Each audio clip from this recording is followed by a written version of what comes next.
Hey guys, welcome back to Tamiya Legends, and once again thank you for stopping by. So as I've titled this video, Tamiya's greatest vintage two-wheel drive buggy. In my opinion it's a Dynastorm. Obviously you've got to add the word vintage in there and competition, because we're not comparing this against like the Grasshopper and Hornet and things like this. This was an all-out competition buggy made by Tamiya. So in this short video I just want to go through why, in my opinion, this is the greatest vintage two-wheel drive competition buggy, but also how Tamiya got there, because it's quite an interesting bit of history I think. And we'll have a closer look at the car itself, and we'll also look at the iconic pink motors, and I'll give you a nerdy fact about them where people actually only think there's 2 pink motors and there's actually 3. So before I start, I just want to give a quick shout out to RC Retro and his channel, because he's done a very in-depth video on the Tamiya Dynastorm. He's got a brand new, original, new in box, and he went into all the detail about the car. I'm not going to go to that kind of detail, so if you want that kind of detail, go check his channel out. The link's in my description. So this is the Tamiya Dynastorm, and this is the Riri. Tamiya launched the Dynastorm as a competition buggy in 1992. The Riri came out in 2001. When the original came out, it was super expensive. As I said, it was a competition buggy. It didn't come with a motor, no electrics. Obviously, competition buggy. It was designed to put your own stuff in. First question I'll answer is there many changes between the original and the Riri? And the simple answer to that is no, there's not. It's actually 6 bushes that are now bearings, that's it, which is amazing really. That's, in my opinion, that's kind of how all Riri should be. So Tamiya's sort of two-wheel drive competition journey started in 1988, when they started sort of looking at for the TRF drivers. I don't think it was called TRF at that point, but they were looking at going into serious two-wheel drive racing competition. And in 1989 they gave us the Astute, which is an absolute lovely buggy.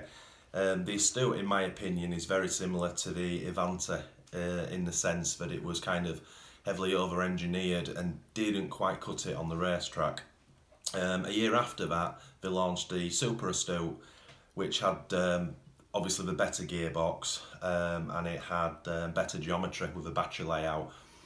A few other slight changes, but nothing massive, and it is seen as a better buggy than the original. However, so that was 89, that was Super Astute was 1990, and in 92, I hope I'm getting these years right, the Dynastorm came out. Now this just wasn't, this just didn't supersede the Super Astute, because in between the launch of the Super Astute and then the designing of this, the Tamiya were actually doing or developing something what they called the TRF 211X, which was obviously a Tamiya Racing Factory competition two-wheel drive buggy for the Tamiya team. If you check out a picture on Google of it, it looks very, very similar to the Dynastorm. You can see where the Dynastorms come from. A nerdy fact, they reckon there was only about 100 of the TRF 211Xs made, and they all went to team drivers. So if you're lucky enough to have one, it'll be worth an absolute fortune. So that brings us, obviously, they launched the Dynastorm then. We'll have a closer look at the car now, I think, and we'll go from there. So straight off the bat is the looks of this thing. You know, I personally think it's an absolutely stunning looking two-wheel drive buggy. Very sort of low centre of gravity, the body's really sort of shrunk to it, and then the big wing at the back. It's quite light as well when there's no electrics in it. This particular model right now has only got the servo in it. One of the interesting facts for me straight away is the front shocks. Before we talk about the dampers, the angle of the shocks. Obviously everything Tamiya normally do is just sort of up and down vertically, whereas these are actually angled back. So obviously when you hit a jump, which is an interesting fact. They also put brand new shocks on this car, and I'm pretty certain these didn't go on any other Tamiya car. They're pretty smooth, I must admit, and they've got a sort of blue tint to them, so they're very sort of different from anything else Tamiya did. These are slightly special in design. These are called sleeved dampers, and there's something special that goes on the inside. Again, check out RC Retro's channel, he goes into detail about it. The next thing is obviously the gearbox, and I'll whip this cover off in a minute. The Astute biggest Achilles heel was the gearbox. Then when they superseded it and went to the Super Astute, they had the Tamiya TTC gearbox, which stood for Tamiya Traction Control, which was a vast improvement. And then the Dynastorm went to, the TTC used one single clutch plate, whereas the Dynastorm gearbox, and it has got some abbreviation, I just can't remember what it is, uses multiple discs. It's a multiple disc clutch system, so obviously sort of eradicate as much wheel spin as possible. So let's have a closer look at the car. So as you can see, with the top and wing off, you get a much sort of better look at it. So the main chassis is FRP, and there's a small FRP top deck here, and then there's a bit of a plastic arrangement with these plastic side wings. It has FRP shock towers, and then you've got this fancy gearbox design. Now this is the multi-clutch system I was talking about, and I can't remember, I think there's about 4, maybe 5 clutch plates within this, and obviously you can adjust it with attention to allow the amount of spin that's required. Universal drive shafts in the back. Obviously it came fully ball raced, and your battery, as in it did with the Super Astute, they moved the geometry from the racing pack going across the chassis to down the middle for better handling and better centre of gravity. Servo obviously tucks away nicely in there. Haven't got a great deal because of the body and the depth of the body. You're pretty limited to the electronic speedo you can use. There's an option to put a CPR unit here, which obviously comes to about this level here, and the body just sits over the top. I have got a CPR unit, so when I come to run it, I might go down that option. And then it's got this kind of the FRP sort of skid plate. Really needs a protector. I'm not too sure if he ever did an under tray for this buggy. I'm not sure. What else is there to show you? Obviously, with it being a competition buggy, everything's fully adjustable. It's got a hell of a steering arc. Really does lock in. And as you can tell, because with it being a racing buggy for what we call slop, that it's virtually zero when you hold a servo. It's phenomenal, it really is. It's an absolute great looking buggy. So just let's go quickly onto the motors.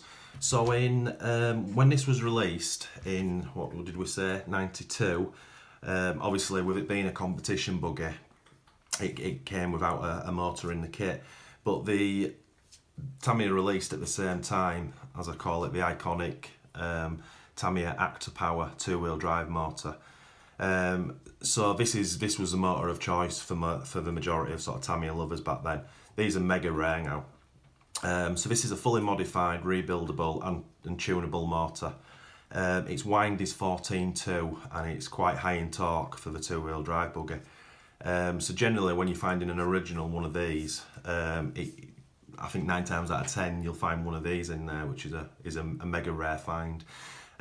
When Tamiya re-read it in 2001, keeping up with this sort of the iconic design, they actually, and because obviously the years had gone by, so it wasn't actually a competition buggy anymore, so they put a motor in the kit. No writing on it, just a pink case. Obviously this is a much more modern design. It's got a little PCB board there with some resistors or capacitors on. It's up for debate what this motor actually is, because Tamiya never stated what it is. What I've read on Tamiya base is that it's actually a Tamiya Superstock type R, I believe it is. So that's the 2 pink motors it came with. Now here's a nerdy fact. There was a 3rd pink motor. So what happened apparently is when the Riri came out with this motor, although this had most of the speed that the Actor Power did, it only had, it had well under half the torque, and people complained about it. So Tamiya launched a new motor, and this is the interesting fact for me, it was actually the Actor Power. So there's basically pink mortars out there with this rounded end bell, no writing on it, and that's a genuine 14 turn double active power, fully modified, rebuildable. So if you've got all 3 pink mortars, that's quite a find. So I know that's quite nerdy, but I found that very interesting, because a lot of people just think because it's pink this one was an active power, and it's not. Right, so that's it. Super excited to have one. I've had a few in the past, but I'm obviously super excited I'm going to actually run them this time. Not too sure what my plan is for running it. I think we'll do it in stages. With it being a we'll fit the motor to it first of all, and we'll run it on 7.2 nim, see how it goes. And then we'll have a mess around with the Epic Active Power motor. We'll probably run it on 7.2 nim as standard, and then we'll rebuild it and we'll crank the timing full up, and we'll see how that runs with a nim, and then we'll run it with a 2S just to see kind of what it goes like. So that's it. It needs a dust. There's too many decals on it. Silly little things. This spoiler one shouldn't be there. I say it needs a clean up, and then we'll get the electrics in, but I will take some of these decals off because for me it kind of needs to be as close to box art as it can.